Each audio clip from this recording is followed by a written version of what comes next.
What's up, Mark Haynes doing stuff? Welcome back to the channel. Thank you for being here. Okay, so last weekend was the Mr. Olympia contest, the Super Bowl of bodybuilding, and I did a couple videos. One video before it, doing my predictions, and one after it, analyzing my predictions. It was cool. I'm a big fan of bodybuilding, even though I don't compete anymore. Got a few questions from some different subscribers. One being Mr. Savion Abrams asks the question: would I ever compete again in bodybuilding or just get back into peak physical shape? Appreciate the question. Yes, obviously, and I see from a lot of the comments that you guys tell me I'm not in peak physical shape at this moment. I haven't been in contest condition for 8 years now since I stopped competing in bodybuilding. I competed for 12 years and dedicated, a large part of my life to doing the bodybuilding competitions. And I stopped doing it because I felt that it wasn't worth it anymore. But I often have thought of this myself. Would I ever get back into competition shape and do a bodybuilding competition? So I'm going to analyze that today. The first thing that you really need to consider when you're talking about competing really is the price of everything. And every year it seems to be getting higher and higher. The last competition I did, it was the North Americans national level contest. And I estimate that I spent at least 5,000 getting ready for the contest. And I did this contest without having a coach or anything be prepped. So it should have theoretically cost me a lot more than that too, because nowadays all the competitors hire somebody to handle all their training, diet, and supplements to tell them exactly what to do, basically. And not just that, the coach has another purpose, which a lot of people don't like to talk about with bodybuilding. But the coach is kind of like, it gets you in with some of the judges. Remember, bodybuilding is a sport that's determined by the judges. So if you have a coach who is friends with some of the judges, knows the judges, or dare I say, is one of the judges for that competition, it's going to help you out a lot with your placings. So nowadays, it's almost essential that you have a coach going into the bodybuilding competitions. That's going to cost you over $1,000. So that $5,000 that I spent, easily $6,000 or $7,000, is what I should have been paying to do a competition. When I look at a price like that, just justifying doing the competition in my head makes it seem almost worthless, because I could go on at least 2 vacations for that money. I could go to South America, Europe. I could do whatever, basically. There's a lot better things to spend your money on, is what I'm getting at. And for the amount of money that you put into the competitions, even if you turn pro, you're definitely still losing money on the contest. Like, unless you are in the Mr. Olympia, you're one of the top professionals. Other than that, bodybuilding is definitely, I would say, by far the most expensive sport that there is. And that's like, when you factor in everything, gym membership, that's not that expensive.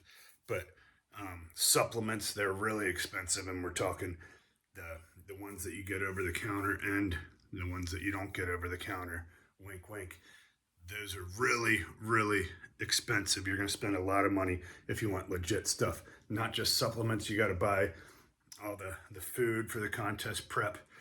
You got to buy, you got to pay for your spray tan before you You go on stage, you got to pay to get there to the competition. You got to pay for the hotel, and you also have to pay to enter the competition. You have to pay for a membership card for the organization that you're competing in, and then you pay per division that you compete in.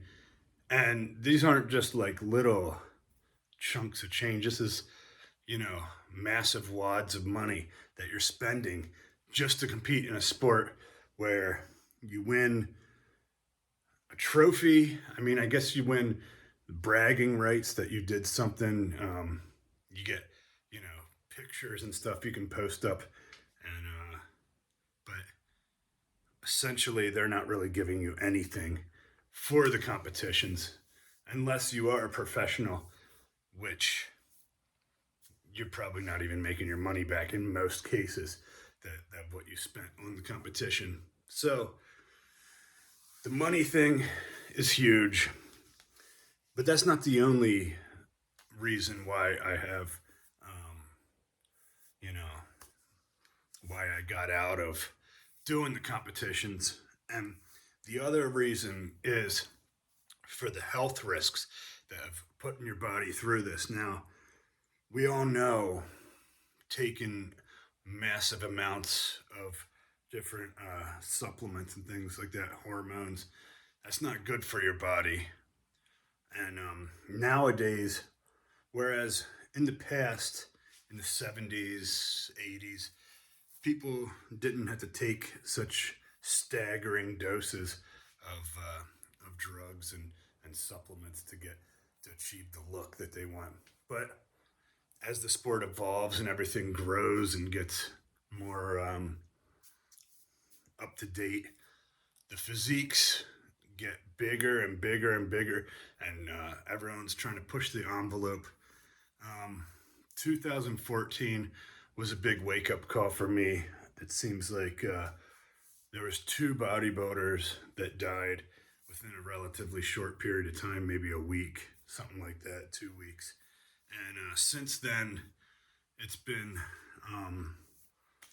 there's been a steady increase in the body count that people that are dying, and you can't say 100% that it's linked to drugs or anything, but the whole lifestyle, and just being a massive human being is not the best for your heart. Your heart has to pump blood throughout your whole body, and it definitely puts a lot of stress on your heart. Not to mention, there's been a staggering amount of bodybuilders who die at the competitions, and it's not like just one or two. It's like kind of a frequent thing that happens because you want to dehydrate yourself so bad before you get on stage because you can't have any water in between. You obviously don't want to have any fat on your body between the muscles and the skin, but you can't have any water in there either. So a lot of guys are taking diuretics and not drinking water, and their electrolytes get out of balance. It happens, you know, more frequent than we'd like to admit that bodybuilders die in the pursuit of achieving the perfect body. And, we've had Olympia champions die, and, different pro bodybuilders have died at the competitions. So it's really, makes you kind of think like you try to get your priorities in life. And that's why at this time, I don't really feel as though that is my priority to pursue the look that much for, especially in my case, I'm a taller guy, and it seems with bodybuilding that being tall kind of hinders you. Now I know that's tough to hear for a lot of people out there who aren't bodybuilders, but because being tall in every other aspect of life is a good thing. You want to be tall. The taller person, for just about anything else, any other sport, any other, thing in life, getting noticed career wise. Being tall is a good thing. In bodybuilding, you might be able to be successful at around 6 foot, but once you get up to like 6'4", 6'5", it's probably not going to happen. It's just your limbs are too long to fill out to get the look that they're going for nowadays. Maybe not in the 70s when you didn't have to be quite as big, but as I said earlier when I talked about the drugs and everything involved in the sport, everything has to be so massive and so compact.